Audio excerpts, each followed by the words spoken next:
ان الذین آمنوا، بے شک وہ لوگ جو ایمان لائے، ثم کفروا، پھر کافر ہوئے، ثم آمنوا، پھر ایمان لائے، ثم کفروا، پھر کافر ہوئے، ثم ازدادوا کفرا، پھر اور کفر میں بڑھ گئے۔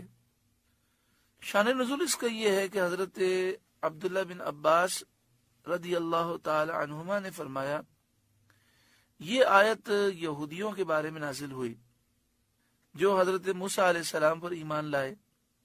ان الذین آمنوا، بے شک وہ لوگ جو ایمان لائے، پھر بچڑے کی پوجا کر کے کافر ہو گئے، ثم کفروا، پھر وہ کافر ہوئے، پھر اس کے بعد انہوں نے توبہ کی اور ایمان لائے، ثم آمنوا، تو یہاں فرمایا پھر وہ ایمان لائے، پھر حضرت عیسیٰ علیہ السلام اور انجیل کا انکار کر کے کافر ہو گئے، ثم کفروا، پھر کافر ہوئے، ثم ازدادوا کفرا، پھر سید عالم صلی اللہ علیہ وآلہ وسلم اور قرآن پاک کا انکار کر کے اور کفر میں بڑھ گئے۔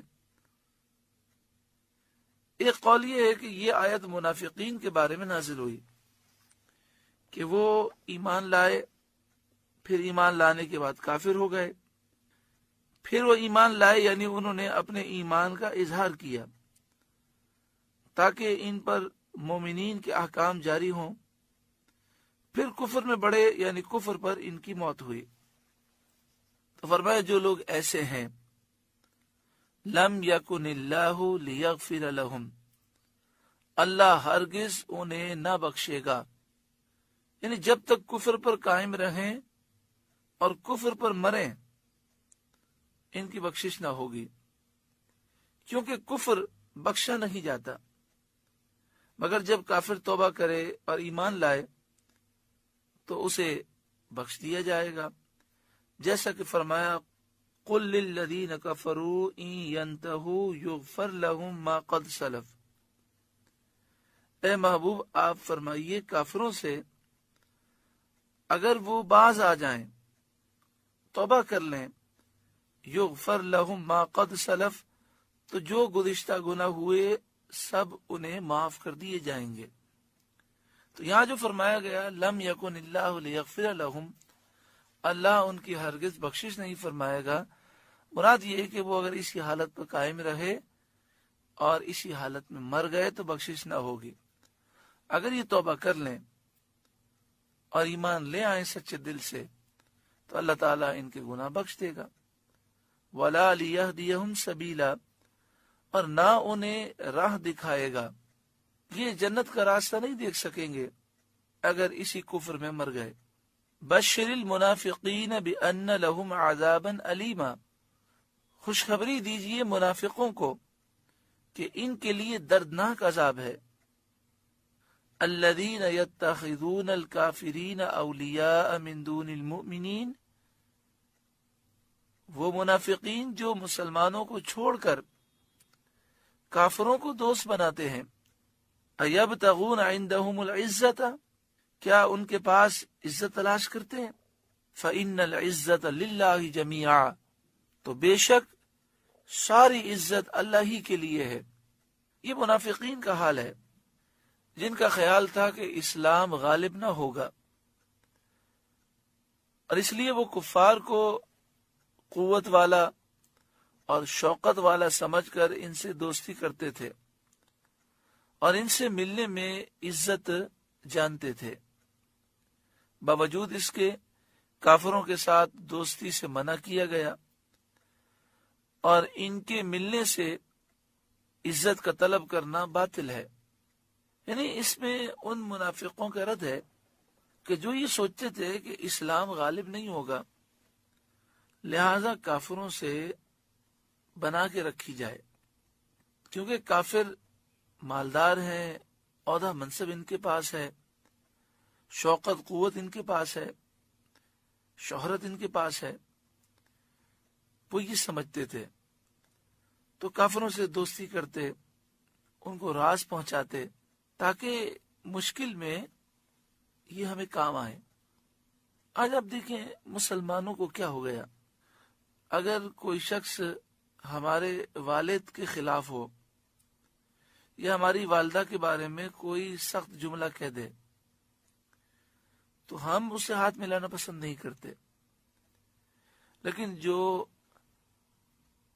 اولیاء کے بے ادب گستاخ ہیں، جو مزارات کی توہین کرتے ہیں، مسلمانوں پہ شرک و بدعت کے جھوٹے الزام لگاتے ہیں، ایسے لوگ جو صحابہ کرام کے بے ادب گستاخ ہیں، جو انبیاء کے بے ادب گستاخ ہیں، بلکہ نبی اکرم صلی اللہ علیہ وآلہ وسلم کی ذات مبارک میں عیب تلاش کرتے ہیں، جنہیں اللہ نے بے عیب پیدا کیا، کبھی آپ کے علم پر اعتراض، کبھی آپ کی شان پر اعتراض۔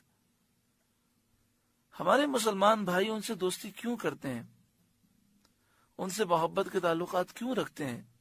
صرف یہ خیال ہوتا ہے کہ یہ دوستی میں کام آئے گی، سب سے بنا کے رکھنی چاہیے۔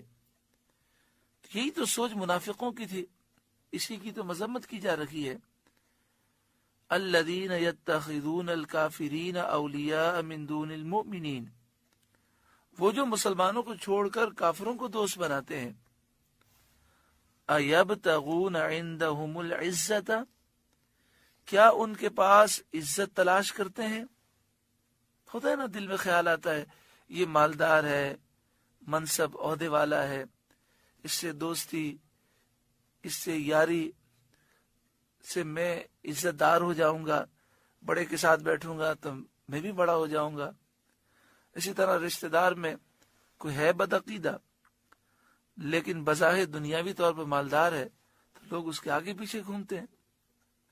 اچھا، یہی لوگ بد عقیدہ، بد مذہب کے پیچھے پیچھے گھوم رہے ہیں کیونکہ مالدار ہے، عہدے دار ہے، اور رشتہ دار میں کوئی غریب ہے، صحیح العقیدہ ہے، عاشق رسول ہے، تو اس کے ساتھ بیٹھنا پسند نہیں کرتے۔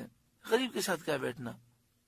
حالانکہ پیارا آقا صلی اللہ علیہ وآلہ وسلم نے فرمایا دین غریبوں میں شروع ہوا اور قرب قیامت میں دین غریبوں میں باقی رہے گا۔ آپ صلی اللہ علیہ وآلہ وسلم نے فرمایا جب تم مجھے تلاش کرنا چاہو تو غریبوں میں دیکھو، تم مجھے غریبوں میں بیٹھا ہوا پاؤ گے۔ نبی اکرم صلی اللہ علیہ وآلہ وسلم پر ایمان لانے والوں کی اکثریت کمزور لوگوں کی تھی، غریبوں کی تھی، لیکن آج آپ دنیا میں دیکھیں تو قادیانی، آغا خانی اور اس طرح کے جتنے اللہ اور اس کے رسول اور صحابہ کرام اور اولیاء کی بے ادب گستاخ ہیں، کروڑ پتی، اربوں پتی ہیں۔ اور آپ آج دیکھیں گے کہ حضور سے محبت کرنے والے اور حضور کے نام پر جان دینے کا جذبہ رکھنے والوں میں اکثریت غریبوں کی ہے، اکثریت کمزور لوگوں کی ہے۔ پیارا آقا صلی اللہ علیہ وآلہ وسلم نے ایسے ہی لوگوں کے متعلق فرمایا کہ ایسے غریب جنت میں 500 سال پہلے داخل ہو جائیں گے۔ مراد کیا ہے کہ اگر غریب اور امیر دونوں نے اعمال برابر کیے ہیں، غریب اور امیر کا عمل برابر ہے، دونوں متقی پرہیزگار ہیں، دونوں کی نیکیاں برابر ہیں، تو مالدار 500 سال کے بعد جائے گا، غریب 500 سال پہلے چلا جائے گا۔